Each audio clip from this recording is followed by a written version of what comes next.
छोटे छोटे बच्चे हैं सर, कहाँ जाएंगे? ये जेडीयू वाले आके यहाँ कह रहे हैं ये गिराए जाएंगे सारे मकान।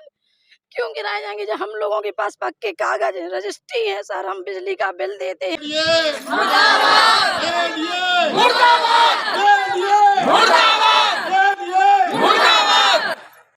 नमस्कार, मैं हूं वैभव सिंह और आप देख रहे हैं बुंदेलखंड कनेक्शन। जिंदगी की 3 मूलभूत आवश्यकता, रोटी, कपड़ा और मकान जिसे बनाने में एक आम इंसान की पूरी जिंदगी की गाढ़ी कमाई लग जाती है। इतना ही नहीं, उसे कुछ लोन उधार भी लेना पड़ता है जिसे वो अपने अग्रिम जीवन काल में चुकाता है। और ऐसे ही एक दिन जब वो अपने घर आंगन में बैठकर अखबार पढ़ते हुए चाय की चुस्की ले रहा हो और उसे मालूम पड़े कि उसका मकान अवैध है, तो वो निकल पड़ता है घर के बाहर और लगाता है संबंधित के खिलाफ मुर्दाबाद के नारे। ऐसा ही कुछ हुआ है झांसी के नवाबाद थाना क्षेत्र के पिछोर, तालपुरा और दरियापुरा इलाके में, जहां लगभग 8 से 10 हजार लोग रहते हैं और जिनके अंदर भय का माहौल व्याप्त है।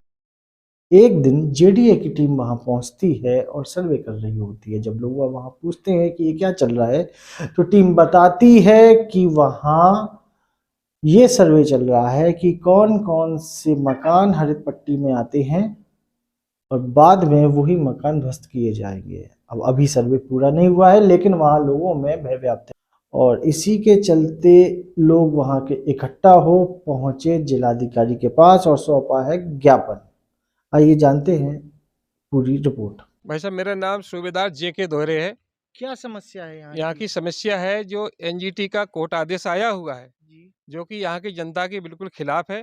यहाँ पर पूरी बस्ती है, लगभग यहाँ 10,000 घर बने हुए हैं। उसके बाद में यहाँ के जो बस्ती वाले हैं, कहीं जगह खाली नहीं है। उन्होंने वहाँ पर अपनी प्लानिंग करके बताया, वहाँ से एक जेडीए से अधिकारी आते हैं, बीके शर्मा जेई हैं, उन्होंने आके लोगों को इकट्ठा किया और उन्होंने आके बताया कि ये जगह अवैध है, आप लोगों की मकान, इनको ढहाया जाएगा। यहाँ पर आक्रोश पैदा किया। इसके बाद लोगों में इतना ज़्यादा चिंता हो गई, खासकर महिलाओं में, कि वो लोग खाना ठीक से नहीं खा पा रही हैं और यहाँ की जनता कहाँ जाएगी। इस वजह से हम लोगों ने अपना कदम उठाया कि कानून को हाथ में न लेते हुए, कानून की रक्षा करते हुए डीएम साहब को हमने ज्ञापन दिया।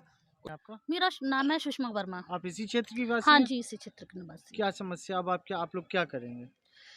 अब इस क्षेत्र की समस्या के लिए तो हम सभी लोग ये कर रहे हैं कि देखिए, हम लोग के पास सभी लीगल कागज़ हैं, सभी तरह की रसीदें हैं, नगर निगम, जेडीए और क्षेत्र की रजिस्ट्री, बिजली के बिल, हम लोग सभी कुछ हमारे पास कागज़ हैं और सरकारी जितनी भी हमारी रसीदें होती हैं वो सभी, और हम लोग सभी हाउस टैक्स, नगर निगम की टैक्स और ये बिजली के बिल, ये सभी भुगतान हम लोग लगातार कर रहे हैं। लक्ष्मीकांत पुरोहित जी 20 साल पुराना वो अनापत्ति पत्र लेके आए हुए हैं, जिसके आधार पर इन्हें लोन मिला था। मैंने मौजा पिछोर, इस समय राजपूत कॉलोनी वार्ड नंबर 18 कहते हैं, आज से 20 साल पहले वहाँ पे मैंने ज़मीन खरीदी थी और उस ज़मीन पे मैंने जो है लोन लिया है। जब जेडीए के पास गए तो उन्होंने मना कर दिया था कि ये जो है ग्राम पंचायत की ज़मीन है और यहाँ पे जो जेडीए का कोई अधिकार नहीं है। मैंने फिर वहाँ ग्राम प्रधान से अनापत्ति प्रमाण पत्र अपने नक्शे पर लिखवाया, तब मेरा लोन पास हुआ। उस लोन के जरिए मैंने मकान बनाया, तब से आज तक रह रहा हूँ। 20 साल से अभी तक किसी प्रकार की कोई सरकार द्वारा किसी प्रकार का कोई उत्पीड़न की कार्रवाई नहीं की गई। मैं बिजली का बिल लगातार जमा कर रहा हूँ, हाउस टैक्स भर रहा हूँ, वहाँ पर नाली सड़क बनी हुई है। और अब जो है इस समय एक टीम जेडीए की आई है, उन्होंने कहा है कि मकान अवैध है, इसको गिरा दिया जाएगा। इससे मोहल्ले वाले बहुत टेंशन में हैं, खाना नहीं खा रहे हैं। अतः हम चाहते हैं कि हम लोगों को, मोहल्ले वालों को, सबको न्याय दिलाया जाए। कुशवाहा है, सन 2000 में यहाँ से मैं पार्षद रहा हूँ। यहाँ के लोगों ने मुझे चुना है पार्षद। यहाँ सभी लोग जो है, जितने यहाँ के जो है वासी हैं, सब 2000 से जो है सब यहाँ निवास कर रहे हैं। अभी नए सिरे से ये जेडीए ने जो है हम लोगों को एक जो है यहाँ सर्वे करके सबको भ्रमित किया है कि यहाँ की जो ज़मीन एक्वायर या मान लो सरकार इसको एक्वायर कर रही है। हम लोगों के लिए शासन से प्रशासन से यही मांग है कि हम लोग जब 50 साल से यहाँ रह रहे हैं, हम लोगों के मकान हैं, तो हम लोग कैसे घर भी हो सकते हैं।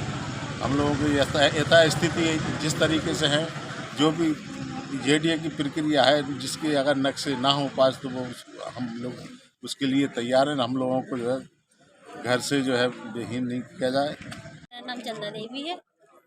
हमने यहाँ पर प्लाट खरीदा था 2007 में और तब हमने रजिस्ट्री भी करवाई। नाम कैलाश नारायण साहू, मैं राजपूत कॉलोनी का निवासी हूँ। मेरे प्लॉट की जब रजिस्ट्री हुई थी 2002 में, तब ये ग्राम पंचायत पिछोर में आता था। उसके बाद मैंने जो है HDFC बैंक से 3 लाख रुपए का ऋण प्राप्त किए, फिर अपना आवास बनवाए और आवास के बाद उसका गृह कर और विद्युत कर हम बराबर पेड कर रहे हैं।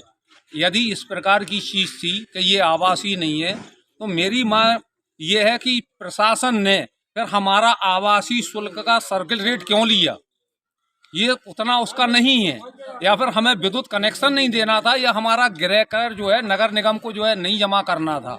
हमारा पूरा मोहल्ले बल्कि आसपास के सभी लोग इस समय दहशत और भय में हैं, बेरोजगार जैसे हो गए हैं, रोजी रोटी छोड़े हुए हैं और बहुत बुरी तरीके से डिप्रेशन में हैं। बच्चों को डांट रहे, मार रहे टेंशन के वजह से। और ये वाली चीज़ जो है अच्छी नहीं है। ये जो है एक जो है जेडीए से जो है कुछ उनकी टीम आई और उन्होंने एक दहशत का माहौल क्रिएट कर दिया कि आपके बने हुए मकान जो है गिरा दिए जाएंगे। तो बड़ी गंभीर समस्या है। हम सभी लोग यहाँ, हमारी बहनें, हमारे भाई सब खड़े हुए हैं, सभी बहुत बुरी तरीके से दहशत में हैं। प्रशासन से मेरी निवेदन और अपेक्षा है कि इस पर तुरंत कार्रवाई करके हम लोगों की जो मानसिक दबाव बना दिया गया है डिप्रेशन में कि ये मकान तोड़ दिए जाएंगे, उसे रुकवाने का कष्ट करें। बस मेरी यही एक प्रार्थना है प्रशासन से। लक्ष्मीकांत पुरोहित जी 20 साल पुराना वो अनापत्ति पत्र लेके आए हुए हैं, जिसके आधार पर इन्हें लोन मिला था। मेरा नाम उषा देवी है। मेरा मकान 2013 में बना था, तो मैं लोन निकाल के बनाया है और अभी जीडीए वाले आते हैं तो वो तोड़ने के लिए बोल रहे हैं, जेसीबी ले आएंगे मैं तोड़ दूंगी। तो मेरा मानना यही है कि सरकार ऐसा कदम उठाना चाहिए कि ये कदम नहीं होना चाहिए कि हम गिराएंगे। बड़ी मुश्किल से तो अपना मकान बनाया है। बच्चे छोटे छोटे हैं, अब टूट फूट हो रही, हम कहाँ रहेंगे, कैसे जाएंगे, बताओ आप। तो जैसा कि आपने देखा कि लोग कितने भयशुदा हैं, रातों की नींद हराम है। क्या इन सब के बीच कोई उम्मीद की रोशनी है?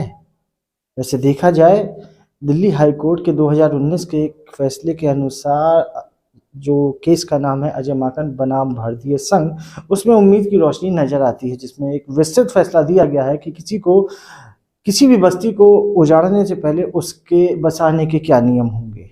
जेडीए के सूत्रों के अनुसार अभी सिर्फ सर्वे चल रहा है और अगर कोई मकान ग्रीन बेल्ट में आते भी हैं तो उनको अपनी बात रखने का पूरा मौका दिया जाएगा। नमस्कार, आप देख रहे थे बुंदेलखंड कनेक्शन।